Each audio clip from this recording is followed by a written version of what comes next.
Evening News. And a very good evening to you. I'm Lisa Lloyd with the CBC Evening News. And our top story, it's a sound that has become commonplace for residents living in and around Vauxhall, Christchurch. The sound of gunshots ringing out in the night. And while many Vauxhall residents say last night passed without incident, some tell a different story. Denise Blackman tells us more. Last night at Warner's, bordering Vauxhall, this man was outside at the clothesline when he heard the noise. About minutes to 11, a little after 11, just heard about 4 or 5 gunshots in rapid succession, and then quiet. Dogs was barking, getting on, and this happened a little bit too much. Going past Warner's into Vauxhall Gardens, a woman who also didn't want to be identified says gunplay has been ever increasing over the last 3 years, and she feels even more unsafe following an incident she witnessed last year. I saw the one guy, running and someone else behind him and was shooting.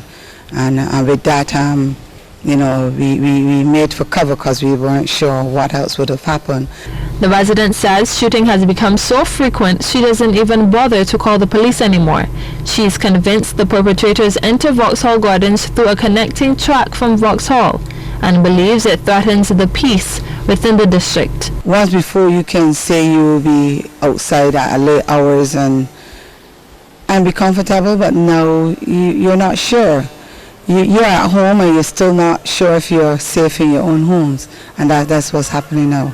Acting Police Public Relations Officer Station Sergeant Roland Cobbler says police are investigating the gunshot claims. Denise Blackman, CBC News. Barbados and the region are not immune to counterfeit goods or the illicit trade. The two, according to Executive Director of Crime Stoppers Barbados Deverell Dupini, can have an impact on all industries. Now, the topic will be discussed at the upcoming 37th Annual Crime Stoppers International Conference, which is set for October 2nd to 5th in Trinidad and Tobago. We will be having some key experts from the tobacco industry, both Philip Morris, British American Tobacco, as well as Procter & Gamble, speaking on the issue of illicit trade, how the trade in youth here in the Caribbean are networked, the relationship to other forms of organized crime. So this is an aspect which we know is actually facing our societies in a very real and tangible way. Most recently in Trinidad, there was a large seizure in terms of counterfeit electrical parts. So all industries are feeling the effects of illicit trade. Human trafficking and terrorism are among the other topics up for discussion. Mr. Dupini says the region must remain alert. We in this region, we have been fortunate thus far, but this is something which we need to be very aware as in terms of the trends occurring, how that the whole aspect of terrorism is evolving.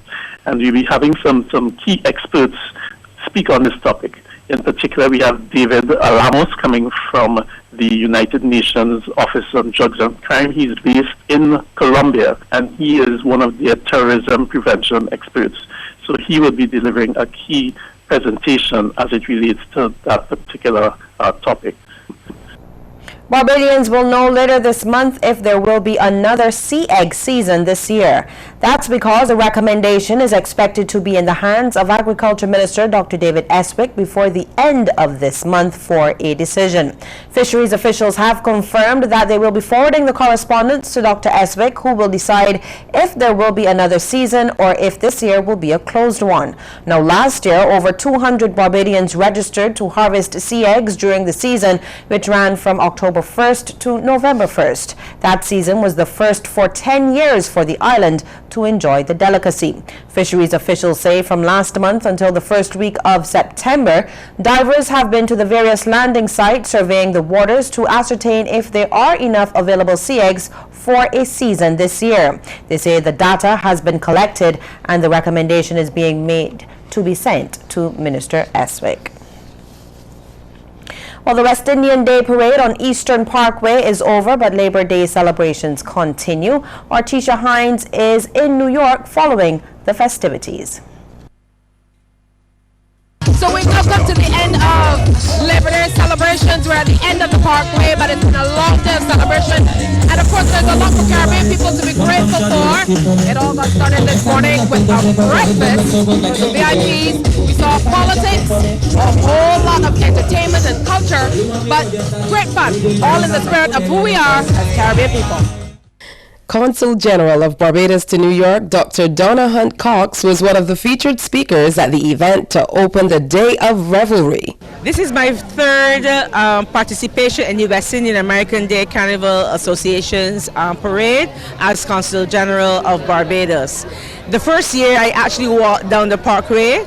Last year I took the shuttle, I took the easy way out. Barbados continued to take center stage when Shirlane McCrae, wife of the mayor of New York, Bill de Blasio, gave a shout-out to her Bajan roots. A special shout-out to my Bajan sisters and brothers. Her husband followed suit. There's so much pride in our family, in the Caribbean roots. But the violence that took place at the Juve event couldn't be left out. We need laws that make it hard for bad people to get guns, not easy. Public advocates and activists, one after the other, addressed the issue. We need to come together as a community to denounce violence against any members of our neighbors. And if we all come together as one, we have much more power.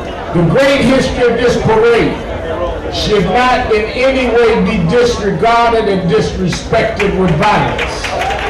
The overarching focus, though, was celebrating the Caribbean diaspora, as Barbados' permanent representative to the UN was named Grand Marshal for this year's parade. On his duties for the day, one has to walk the length of the park, and I'm not sure that that's what one wants to do in a temperature of 80 degrees. Then revelers took to Eastern Parkway to show the world what it means to be West Indian.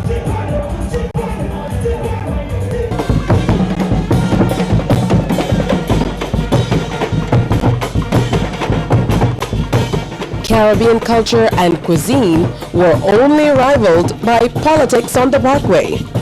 Barbadians we met along the way took the chance to send love and 50th anniversary greetings back home. Wish you a happy 50th anniversary. I'm from Brooklyn, New York. Bajan Yankee. I'm Bajan. I'm from Christchurch. 50th Independence is coming. Big up to everyone. I want to wish you a happy 50th anniversary. Happy 50th anniversary, Barbados. I was over here for past 30 years. No return. I returned national back home. Loving it. Went to queue in the community last night. Loving it. The queue is all the way. Now I'm over here for the Labor Day parade. I'm going back on Wednesday. See where all of Barbados on Wednesday. Happy 50th, Barbados. I'm just Bajan for today. All my friends are Bajan. Happy 50th anniversary to all of our friends in Barbados from all of us at One Caribbean Television. This is Lennox Lewis, Barbados. Happy 50th, all right? Bless. I want to wish the people of Barbados a happy 50th anniversary. You are the most beautiful place in the world, and you only get better with time. And stay with us. We'll have more news right after the break.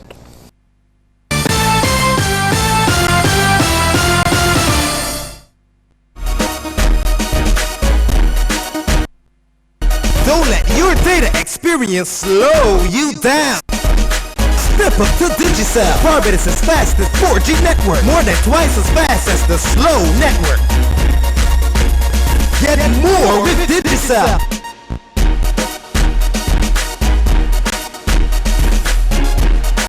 Digicel, the fastest 4G network in Barbados. Dial *153# to sign up to Digicel today. Something special starts with a Scotia Plan loan. Like a family vacation. Or sending the kids off to university.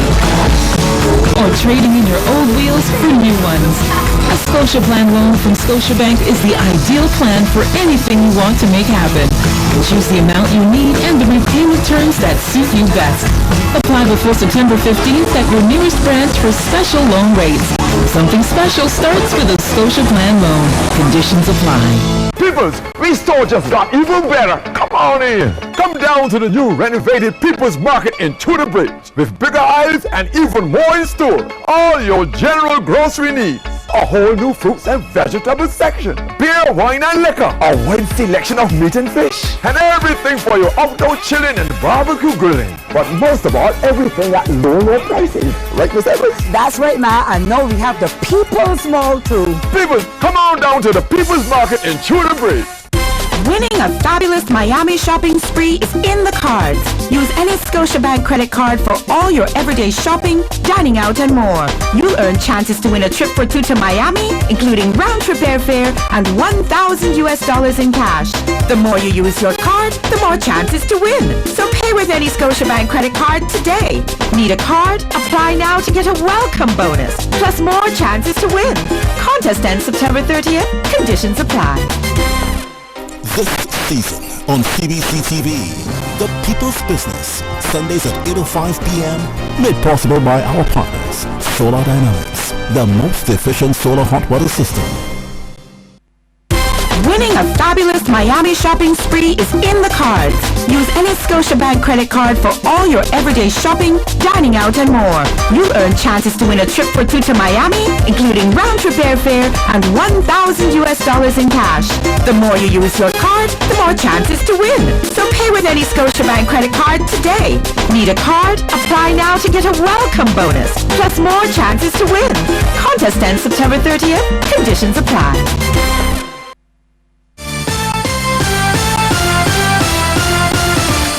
Labour Minister Senator Dr. Esther Bayasuku is urging Barbadian men to capitalize on more training opportunities being offered locally. According to her, most men, unlike women, are not into training for an extended period. Her comments came on the sidelines of the launch of the Hand Extended Reaching Out or HERO Mompreneurship program. I am concerned that there are young men who seem to think that their fate is decided by society, by their economic situation, the job, the absence of a father, whatever. There's so many things stacked against them, and they seem to think that that defines them and that determines their destiny. But for them to understand that they can take their destiny in their hands. Our anthem speaks about being craftsmen of their fate. The Labour Minister, who is also the patron of the program, wants the participants to support each other. There are many nights you will not sleep. There's a lot of worry sometimes that goes into your own business. Having started my medical practice, I know all about the kinds of hassles when you have your own business. It is not just, oh, she started a business, so she's rolling in it now, oh, lucky her. No, the tears and the frustration and the heartache now starts. And what we're hoping out of this too is that these 30 young women network to support one another, support them in their products, their sales, and so on, but also support them emotionally. Well, some Barbadian mothers are making steps to ensure they can adequately provide for their children and themselves. That same HERO Mompreneurship project aims to encourage more mothers to become more independent. It is hoped that the sessions will result in the creation of several businesses. Speaking at the program's launch, trustee of the HERO charity, Yvonne Blenman, says this is important since government isn't able to do everything. Sometimes I see mothers come in and I try to talk to them about how are they managing. Sometimes they say it's difficult. And I ask questions like, what do you do? Is there anything that you do to help yourself? And I try to explain to them that it's not only about government, it is about you yourself. How you could empower yourself to become a better person for the country and to help your children in the meantime. And one of the participants is excited about the program.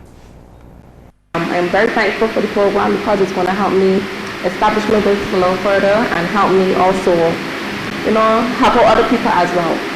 I do hairdressing from home, and hopefully in the future I'll be able to own my own business and employ some young ladies as well. I have already employed 2 young girls already, and one went off to Polytechnic and she's now doing hairdressing for someone else. If the end of the best culture camp is anything to go by, then the future of Barbadian culture looks bright. For 6 weeks, several young Barbadians learned about a number of aspects of Barbadian folklore and culture. They were taught dance, stilt walking, and arts and craft. And the end product from what was learned was on show during a special program at the Parkinson Resource Community Center in the Pine. Artistic Director Shelley Small says the campers had a great time. It was a lot of hard work, and the kids had to work really hard. So I'm here this evening to let you all see what good work these kids had put on, you know, and I must say they had a wonderful time. And Ms. Small is looking to host even more campers next year. I was looking at kids from the ages of 3 and 15, and the numbers was not that large, but mostly I had the younger kids from ages 7 to 12, and the group was about 25 kids, and with boys and girls, and they really work hard. And still to come, a look at some of the stories making headlines across our region. Stay with us.